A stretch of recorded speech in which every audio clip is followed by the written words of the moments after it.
about mythology and stuff. All right. Hi there. I am one of your hosts, Joey. Hi. I'm Cheryl. This is mythology and stuff. This is indeed mythology and stuff. Now, the basic idea, aside from Cheryl giggles, is that... There'll be a lot of that. Basic idea here is that I know nothing about mythology, and Cheryl knows a lot about mythology. A little bit. A little bit. She's being modest. Enough. Okay, so she is going to give, she's going to pluck just a random myth, and she's going to give me, the three most basic ideas behind that myth. And I, only having that bit of information, am then going to try to piece together what I can only assume the myth is about, and then she'll get to tell me how wrong I am. And won't that be fun? So... Won't that be fun, everybody? Yes, so here Cheryl's going to introduce the three terms, and then I'll go from there. Hi, everyone. Today's mythology is... We're going back to the old classics of Greek mythology. Specifically, Ixion. And now, Joey, you have that name, Ixion. Ixion. And the three keywords that you get is murder, clouds, and centaurs. Oh, Jesus. Have fun. Ixion. Tell me what Ixion is about. Murder, clouds, and centaurs? Uh-huh. Tell me what it's about. Okay, so... Regale me. Alrighty. Now, there was a group of centaurs who were just... you're already almost spitting out your drink. Good lord. Go on. Okay, so there's a group of centaurs who just are more violent than you could possibly imagine. And they are led by the centaur amongst them who has murdered the most ruthlessly of them all, who is Ixion.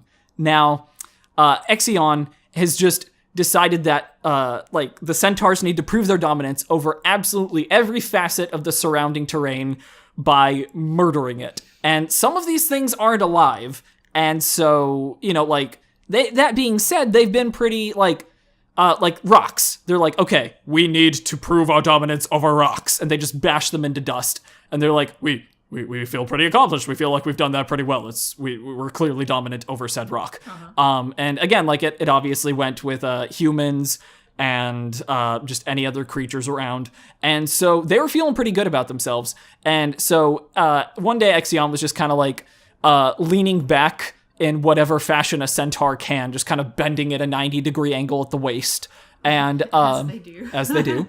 And he was just kind of looking up, and he started noticing the clouds. And he squinted. He was like, "You think you're better than me?" And he just got really upset. So, oh god, that peaked like crazy. Apologies.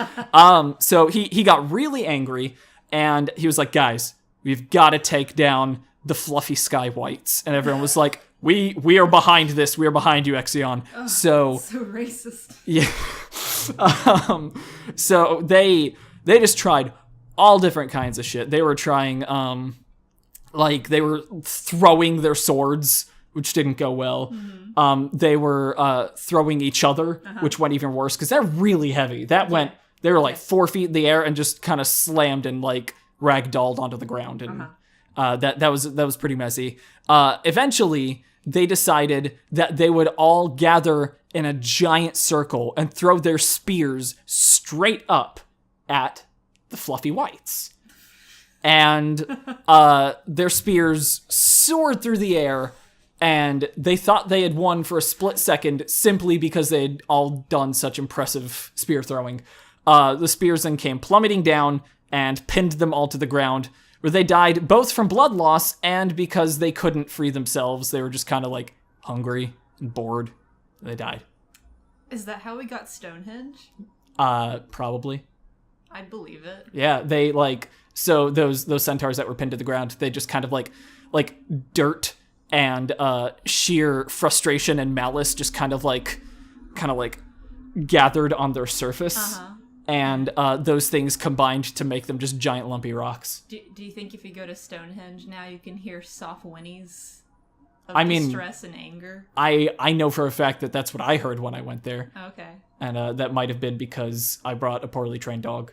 But it might have also been because of the spirit of centaurs past. I think it's that. I think it's that. Yeah. Canon? Canon. Okay. I like it. Do you want good. to tell everyone, including me, what actually happened? Okay.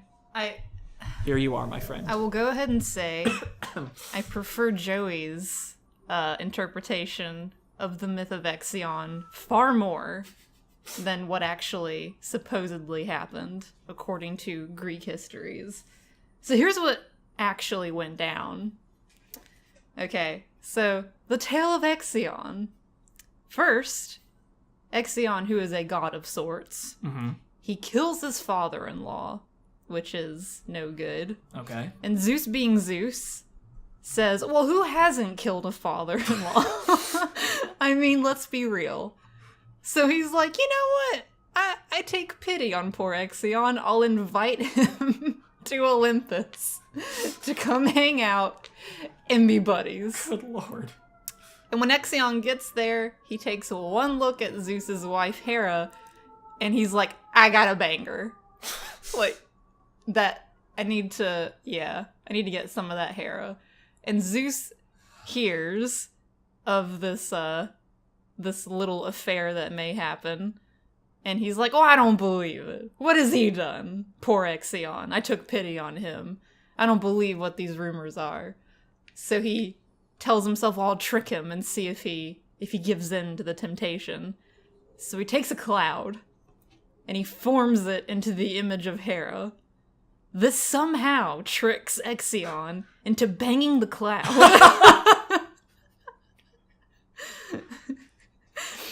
And from that cloud, banging, comes Centaurus, the first centaur. So...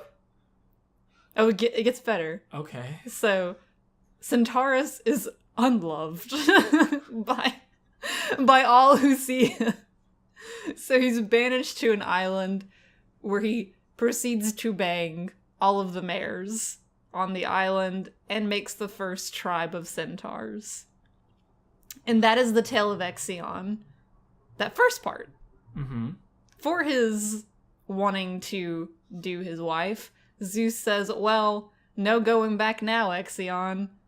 You know, so I'm gonna strap you to this flaming wheel, and I'm gonna catapult you into the stars. And it, as the mythology says, it goes in all directions, air quotes. I don't know how, I can't picture that. But the best part is that he's forced to continuously, excuse me, yell, you should show gratitude to your benefactor. Which is the best part to me. And I feel like that's some quintessential Zeus humor. Yeah. I feel like, you know, it's pretty good. Mean, like, so many things in Greek mythology are sexable. There's much banging. There's much doing to be done. Like, there was the goose seduction of Zeus. Yeah. There was the golden mist rape. That was obviously not a good time for anyone involved. Thank you. Yeah, but I have a couple of questions. Firstly, like, how voluptuous has a cloud gotta be? I mean, I think the question is, how voluptuous was Hera? I mean, if you take a cloud, and I mean, you know, they're pretty fluffy, they're pretty shapely by themselves. Not attractively so. I mean, well, by our standards, maybe Greek gods were a little bit more, they like a little bit more meat on their bones, a little bit more cloud. A little bit and they're more nebulous. Oh, God. Okay, so I can get that, but then you said that, Centaur Boy here, like, created a whole race of other centaurs, by sexing horses. Yeah. So, centaur plus horse equals centaur. Apparently. So, was he, like, more human than the others, and were they all, like, slightly less human? Maybe his back legs were just... Man legs? No, his back legs. I like that better. I was gonna say his back legs were horse legs, but I like the idea so much more that his arms were horse legs and his back legs were Just had human legs. nice little human legs. No one loved him. Maybe that's why.